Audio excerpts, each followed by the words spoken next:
We turn now to the White House. Nancy Cordes on the North Lawn. Nancy, as I mentioned at the top of the show, President's national security team there. We've been told, you've been told by senior administration officials, he has been monitoring activity in the region, Middle East, all day long. What do we know?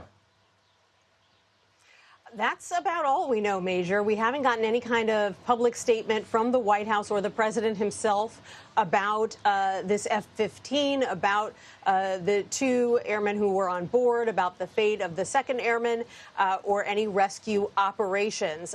Mum is really the word here at the White House. We do know that the president's national security team is assembled, but we haven't been told whether the president has been meeting with them in the Situation Room, how often he's been briefed. We just have been told that he's been briefed and that he's been working in the Oval Office all day. The president has posted a couple of times today, but not about the F-15. He's mostly been posting about Iranian oil. In one cryptic message, he said in just a four-word post, basically, does anyone want the oil? With a question mark. Wasn't quite clear what he was referring to, but he has been talking for weeks and really for years about his interest in obtaining Iranian oil, taking Iranian oil, as he puts it. And earlier this week, he said that stupid people, in his words, not mine, were trying to talk him out of it.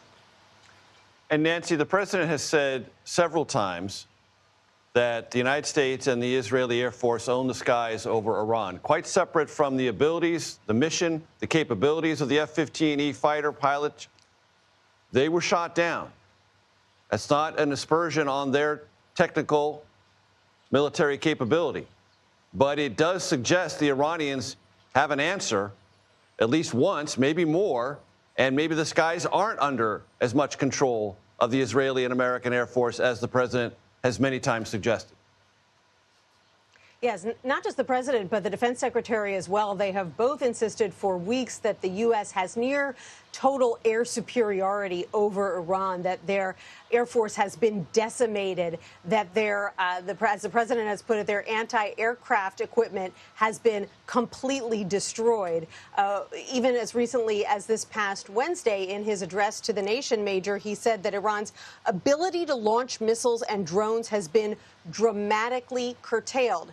Apparently, however, it hasn't been entirely curtailed. We still don't know a lot of the details surrounding the downing of this F-15, but it does seem that Iran does retain at least some of its anti-aircraft abilities.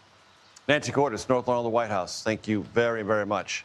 Eleanor Watson, who covers the Pentagon for CBS, joins me now. Eleanor, great to have you with us. Nancy referred to this. We know a few details about the F-15E and the rescue. Tell us what we know.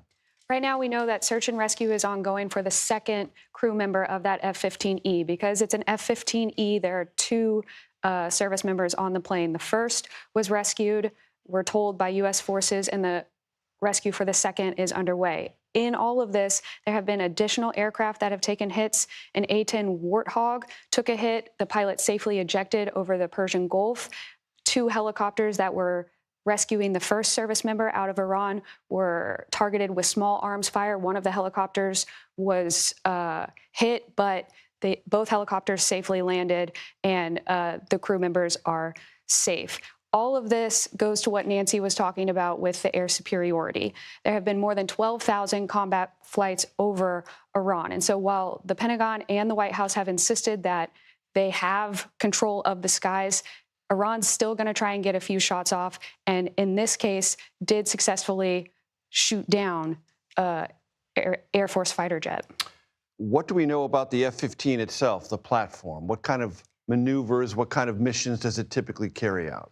Well, this F-15 was likely dropping bombs within Iran. Because of that air superiority, the Pentagon has shifted towards standoff weapons to going and overflying targets. Where this aircraft was downed was southwest Iran, which the chairman of the Joint Chiefs of Staff has said, southern Iran, they're getting more and more control of that airspace. But clearly, this fighter jet was targeted. We had some indications there were still risks there a few weeks ago when we reported that an F-35 was also hit by Iran. That aircraft, fortunately, was hit, but safely landed at a regional airbase nearby. The F-15E is a larger fighter jet than some of the other fighter jets we see, but they would have been trained in evading, and we should note, would be trained in evading capture once they ejected as well. It's worth underscoring, Eleanor, that rescue operations are frequently hairy. This one clearly was. An A-10 Warhog is a very serious aircraft. It can fire suppressive fire in very high quantities that's very lethal and still took hits. So this was an engaged situation with risks. That's right. And really, we should impress upon our audience that in war, there are risks, no matter Always. what is coming from officials about how decimated the Air Force or Navy are. The A-10, we should note, is a close air support aircraft. So the A-10 in this instance, we're not sure what it was involved in, but the chairman of the Joint Chiefs of Staff has said there have been A-10s trying to knock down some of the risks along the southern coast of Iran, close in there, so that that Strait of Hormuz can open back up. Excellent. Eleanor Watson, with all of the details, I appreciate it very, very much.